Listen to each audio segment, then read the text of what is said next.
Hi, Collab Crew. I'm Ashley. And I'm Andrea.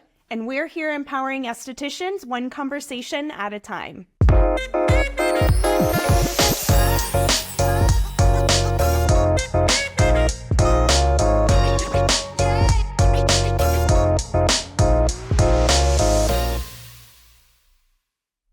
Welcome back, Collab Crew. We are on episode 4. We're so happy to have you here with us today. What are we discussing today? So today, I think it's important to talk about if your beauty biz is at risk. And I think we should also talk about policies and procedures that are in place to protect your business. Yeah, absolutely. Yeah, I like that. Yeah. This is something that I think a lot of estheticians are struggling with and finding the strength to put in place, implement, and make part of their business practices. Yeah, like I have policies with my business, and I don't bend on my policies, you know what I mean? And I feel like it's so important that you don't. And every now and then if you have to, because life happens, right? Mm-hmm. But for the most part, I try to stick to my policy because it's like we get the poopy end of the stick if we don't, you know? Like, for instance, if I have a procedure that says if you're more than 15 minutes late, we cancel the appointment. And, you know, when we cancel it, we charge 100% for the appointment. Yeah. And a lot of clients just don't, not a lot. It's a very small handful of clients that don't agree with that. The majority of the clients do understand and respect it because they do know that it's a business at the end of the day. So I think having a policy in place helps protect your business to make sure that you're getting paid, because I know nobody wants to go to work and know that they're there for an hour, 2 hours, 3 hours, and they're not getting paid. Yeah. You know, it's the same thing as going to your regular 9 to 5 and your boss telling you like, hey, you showed up late. Guess what? You ain't getting paid today. Yeah. You would walk out. You would be upset. You would be pissed. So I feel like it's the same when it comes to business owners, that I feel like sometimes we don't get the respect we feel that we deserve from certain clients. Yeah.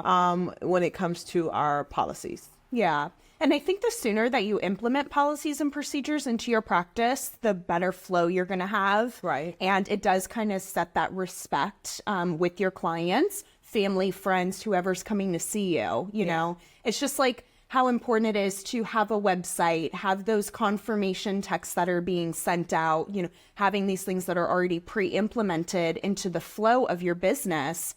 So it takes pressure off of you too as the practitioner that, you know, you're having to constantly keep up with your clients. Everything is kind of streamlined for those automation texts and confirmation appointments. In that case, you know, I think it does kind of set your business up for success the earlier that you implement these policies and procedures. Yeah, I agree. And when it comes to my policies, baby, I have no issue with firing a client. I'm going to let you go, because if you don't respect my business, my time, I got to let you go. I give people chances, I do. But I feel like it's all about how you communicate.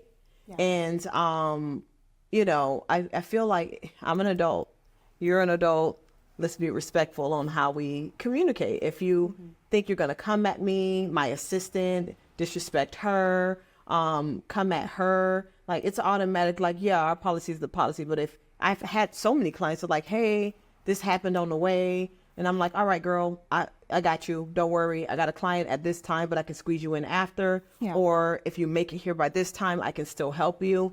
I think it's all about how you speak to the practitioner, because we're human too. And yeah, we're business owners, but we're humans too. We're human too. We don't like to have our clients treating us any kind of way, because we always treat our clients with the utmost respect. So the expectation is that we're getting that back, you know? Absolutely. Yeah. And I think it's really empowering too, because for some reason, we understand that our industry isn't as well respected when it comes to keeping those appointment times, showing up on time. If you go into your doctor's office or your dentist office and try to pull any of these tricks, they're letting you go, or they're charging your card for a cancellation or a late fee. I just don't think it's fair for us to get backlash from clients when they wouldn't pull these things with other service providers. Right. No, that I agree. I think that a lot of times, I don't know why and what it is, when clients, I don't know, and it's not all, because trust me, I have some amazing clients. I love you guys so much. I appreciate you guys so much. I even have clients that when they're late and they know my policy, they say, I will pay you anyway. I'm so sorry. Let me reschedule. And when they do that, I almost feel inclined to say, girl, no, like, thank you for being so understanding. I'm not going to charge you, just let me reschedule it on, my books for another day, know? And even though I still take a loss, but let that choice be up to me. And I also agree with you, like, it's not fair. Like, you go to your doctor's office, oh, baby, they're going to charge you that cancellation fee. They don't care how mad you get, how much you stomp your feet. They're going to charge you. You can't return nothing back after. If Walmart says 30-day return policy, you can't come at day 31 and cause a fit. They're going to look at you and tell you no. It's the same thing, know? And I feel like people need to have that understanding. But even though we're small businesses, our small businesses are big to us.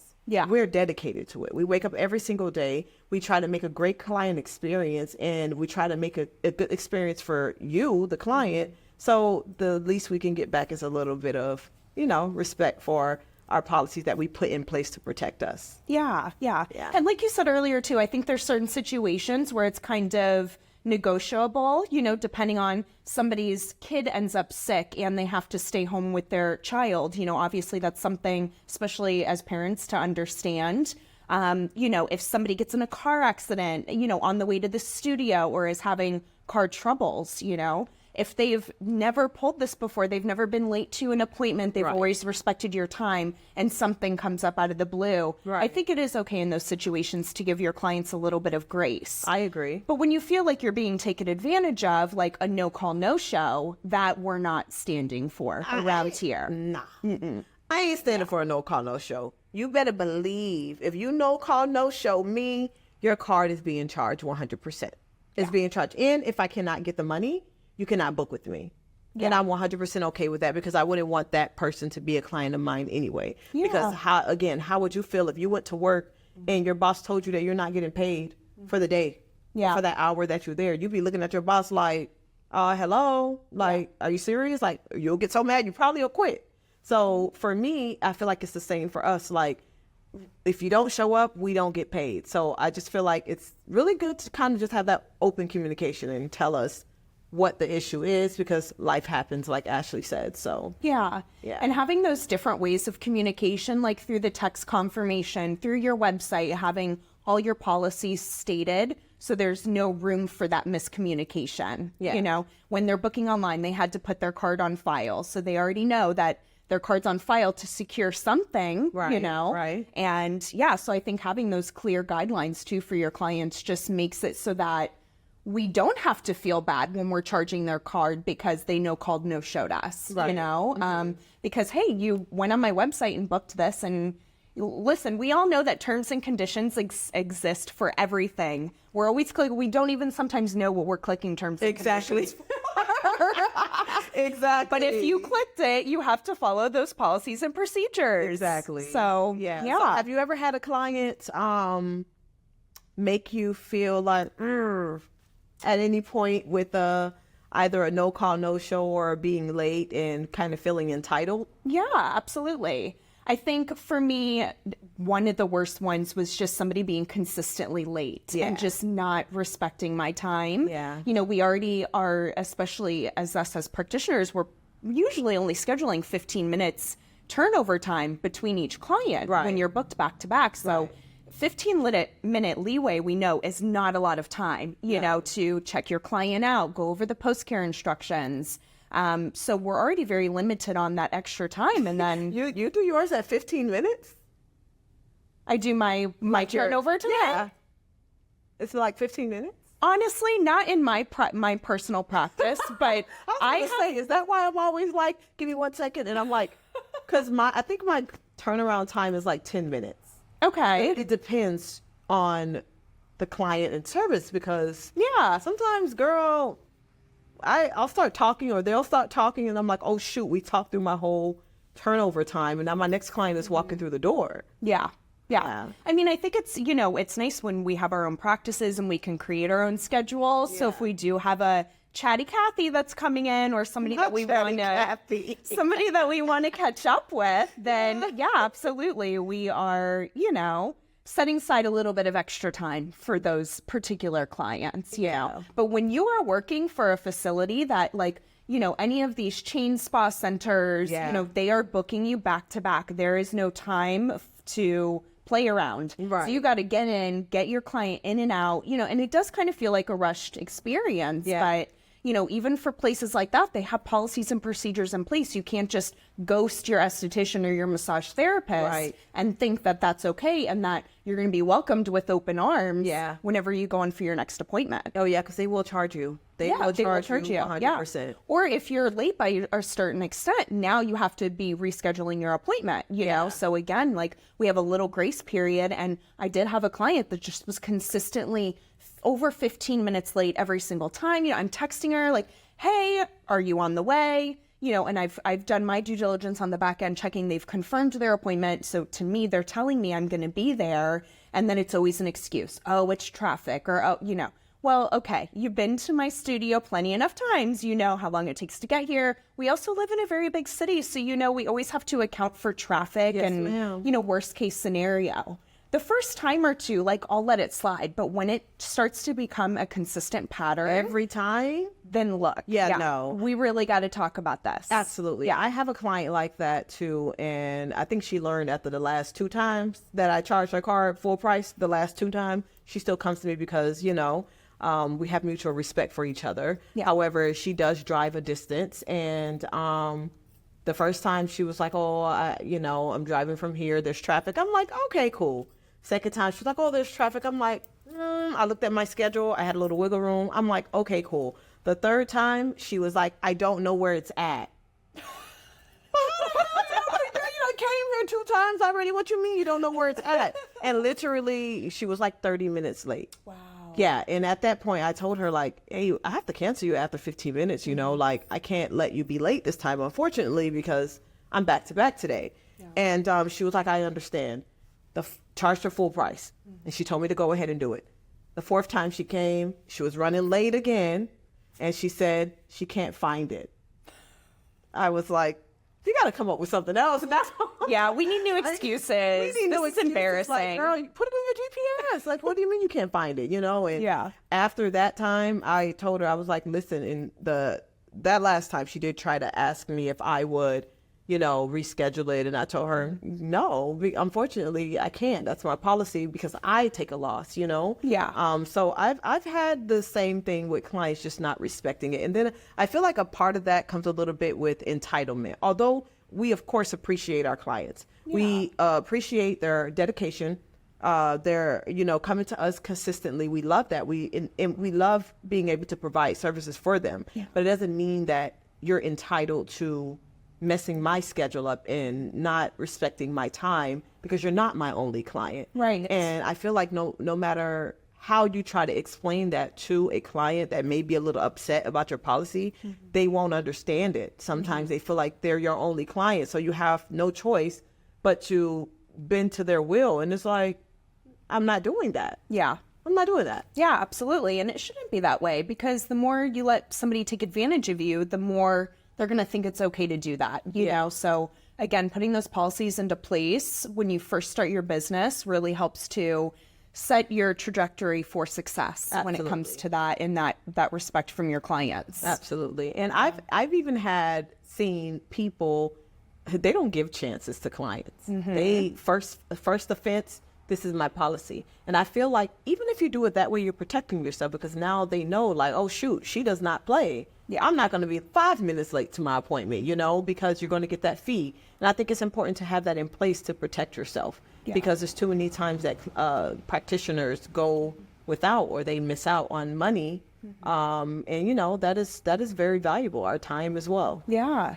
So outside of clients who have not adhered to our policies as far as appointments and being on time, have you had any clients that have been outside of your policies and procedures for aftercare or pre-care of services? Girl, please, Ashley, don't make me mad right now. Okay.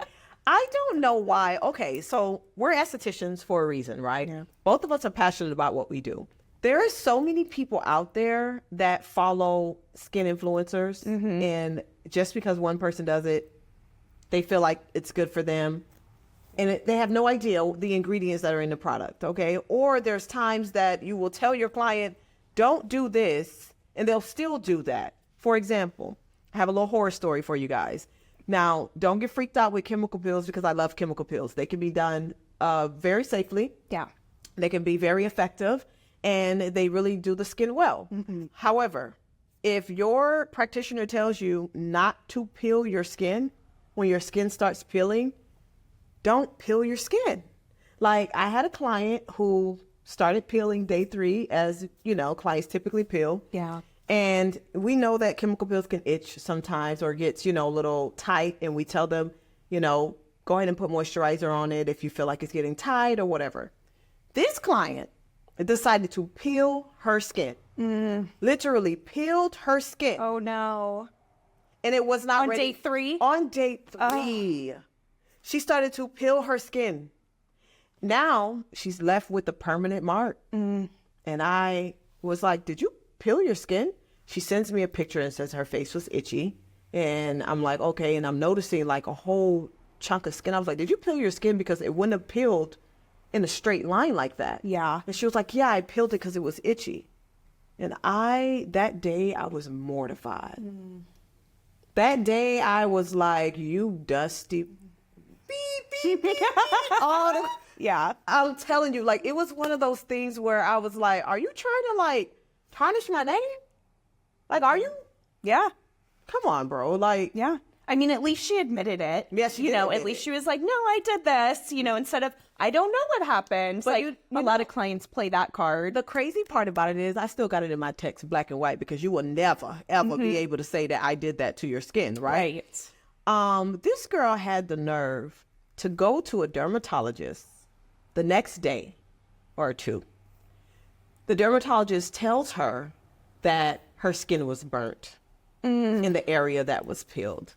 No, she prematurely peeled her skin. You just didn't follow the instructions. And that's the part of, I feel like being an esthetician can sometimes be scary. It's like you want to do these amazing treatments on people. You want to be able to give them advanced treatments, but that taught me another lesson to make sure that you do more advanced treatments on clients that you are actually comfortable with, and you will know they're going to listen to you and follow your procedures. But yeah, that was very scary. That is really scary. Yeah. And it's good that you have the information, you've kept it on file, because for insurance purposes, Absolutely. sometimes these are things that we need to be able to submit to our insurance if something is going wrong.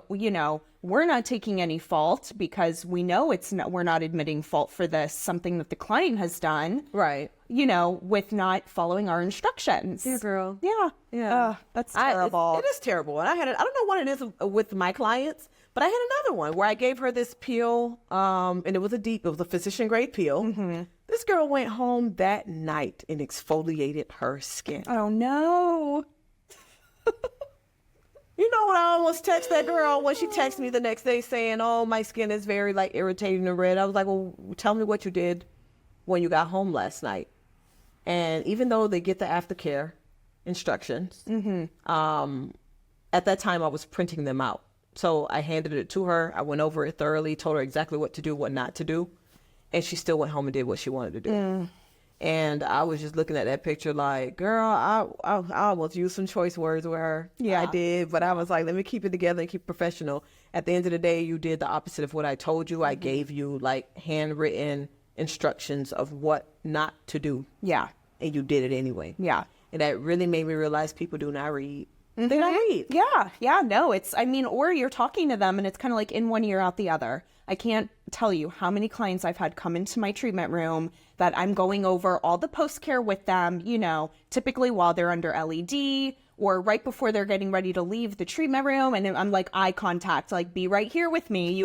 You understand what I'm saying, right? You're going to follow this, right? Yeah. And then they will text me within a couple hours. What do I do again? I forgot. Yeah. So at this point, girl, I'm writing it down. I'm sending you a text message. I'm sending it to your email. There is no excuse for you to tell me, even the post-care kits that I have now have step-by-step directions on the back of the kit. Yeah. So turn it around and read it, please. Yeah. But then also explaining to them the dangers of like, okay, I know that you're going to feel itchy. I know that your skin's going to be flaking, and just keep it moisturized. Keep that serum on there, keep that cream on there, whatever I'm sending them home with, because if I can't guarantee if you use something out of your medicine cabinet, what results that's going to yield or what damage it could possibly cause. Yeah. And like you said, these are our clients, these are our walking billboards. Right. So the last thing we want them to do is go out and say, oh, Andrea burned my skin from mechanical I will peel. fight you. I will fight you.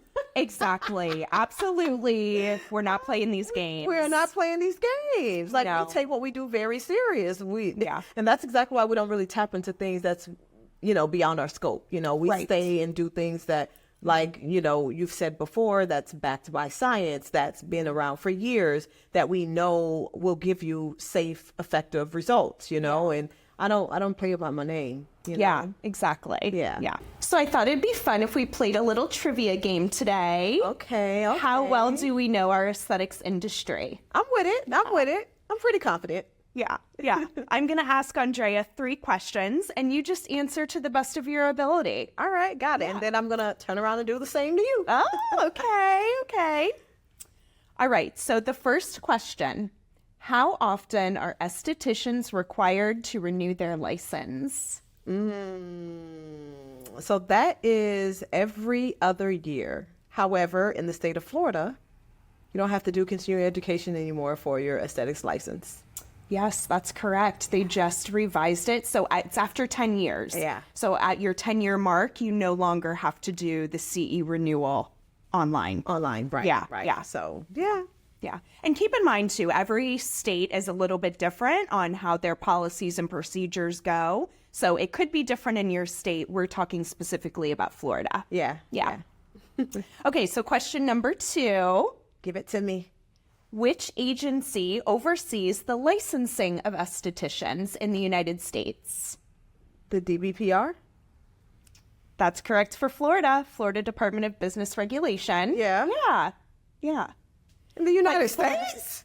Yeah. So for licensing, so we know that esthetician on its own is kind of a subpart Right. of another licensing agency. Like we kind of fall under this umbrella, right? Yeah, I don't know this one. Okay. The Board of Cosmetology.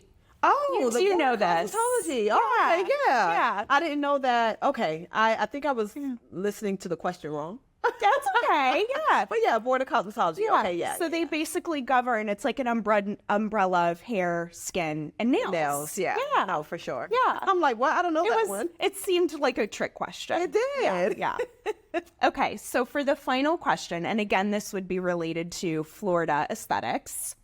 How many hours of hands-on training are you typically required to become a licensed esthetician? Oh, that's changed so much.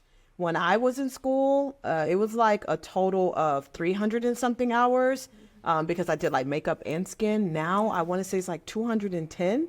Yeah, I think it's at 220 now, Okay, actually, in 220, Florida. okay, Yeah, okay. so very close. Yeah, I was close. But I know it changed from when I great. became an esthetician till now. So Oh, yeah, unfortunately, it just keeps getting lower and lower. Which is That's so what we have to sad. fight for our rights. yeah, so sad, so sad. Yeah. But you did great. I did all right. All right, Ashley. I got some questions for you. I made your questions a little easy, but you better get it right. All right. So, question number 1.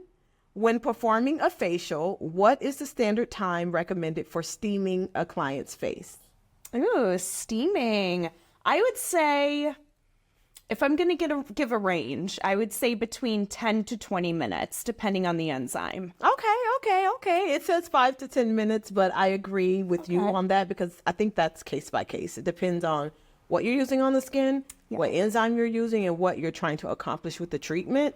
I steam the client's face through like my cleansing, my enzyme as well. Yeah. There are times where I'll pull the steamer all the way back and I'll extract while the steamer is on just so that it can kind of keep the skin soft in some areas. So, okay, you did good. All right, the next question is, what type of exfoliation technique is known for using a scalpel to remove dead skin cells and peach fuzz? Oh, our all-time favorite, dermaplaning. Yes, ma'am. Ding, ding, ding. All right. And the last question is, it's a true or false. Okay. Okay. You can perform a microdermabrasion procedure on a client with active rosacea. Oh, I would say false. That is false. Yeah, no, the skin's already compromised and we don't want to use that suction and that coarse diamond tip over the skin. So I'd say false. Yeah. Okay. Yeah. Y'all see how Ashley did me? I gave her simple questions about skincare. She want to go give me questions about the board of cosmetology. And Ashley, I thought you loved me. We're mixing it up, all these policies and procedures, you know? Yeah, I mean, yeah. granted, too, we've been licensed for almost 10 years. Yeah, no, Between the two of us. And things change all the time. So does. this is why you want to keep up to date on even your state's policies and procedures. Absolutely. Yeah. Absolutely. I had so much fun talking with you today. I know this isn't always like the best or the most fun topic to talk about, but it definitely can make or break your business. Absolutely. And I think it's so important to make sure that you guys have policies and procedures in place to protect your business, to protect you, and stand on business when it comes to your policies. You know? Yeah. Yeah. All right, Collab crew, thank you so much for joining us for episode 4. Like Ashley said, it may not be the most interesting topic, but it's absolutely necessary for your business. So make sure you like, comment, and subscribe. Leave a comment below on how you implement procedures in your business. And thank you so much for tuning in, guys. Have a good one. Bye.